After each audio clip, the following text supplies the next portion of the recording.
नमस्कार बच्चों, मैं हिम कल्याणी सिन्हा, प्रधान पाठक जिला बेमेतरा से।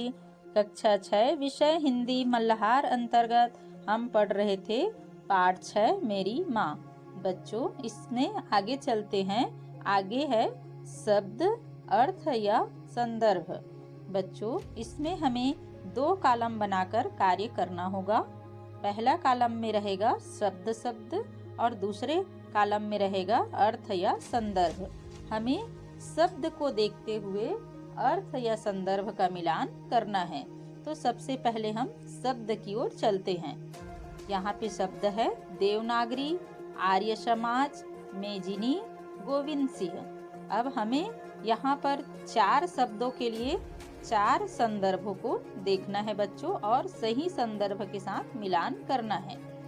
पहला संदर्भ है सिखों के देवनागरी के लिए हम संदर्भ फिट करेंगे। सिखों के 10वें और अंतिम गुरु थे, उन्होंने खालसा पंथ की स्थापना की थी। ये नहीं है। दूसरा है इटली के गुप्त राष्ट्रवादी दल का सेनापति इटली का मसीहा था, जिसने लोगों को एक सूत्र में बांधा। तीसरा है महर्षि दयानंद द्वारा स्थापित एक संस्था। चौथा है भारत की एक भाषा लिपि, जिसमें हिंदी, संस्कृत, मराठी आदि भाषाएं लिखी जाती है। तो बच्चों देखो, देवनागरी में ये चौथा नंबर का जो अर्थ या संदर्भ है वो मिलान होगा, यानी चौथा इसका उत्तर होगा। अब हम दूसरे शब्द की ओर चलते हैं बच्चों। दूसरा शब्द है आर्य समाज। इसके लिए हम 3 जो बचा हुआ है उसे पढ़ेंगे। सिखों के 10वें और अंतिम गुरु थे, उन्होंने खालसा पंथ की स्थापना की थी। दूसरा है इटली के गुप्त राष्ट्रवादी दल का सेनापति इटली का मसीहा था, जिसने लोगों को एक सूत्र में बांधा। तीसरा है महर्षि दयानंद द्वारा स्थापित एक संस्था। तो आर्य समाज के लिए ये तीसरा नंबर आएगा बच्चों। आर्य समाज लिखा है, इस शब्द के लिए महर्षि दयानंद द्वारा स्थापित एक संस्था।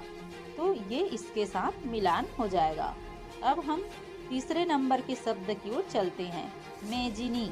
इसके लिए 2 बचा हुआ है, हम इसमें से देखते हैं मेजिनी किसके साथ मिलान करेंगे। सिखों के 10वें और अंतिम गुरु थे, उन्होंने खालसा पंथ की स्थापना की थी।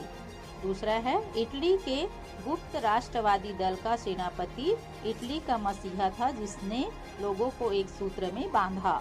ये दोनों में से आएगा बच्चों दूसरा नंबर, यानी इटली के मेजनी के लिए आएगा इटली के गुप्त राष्ट्रवादी दल का सेनापति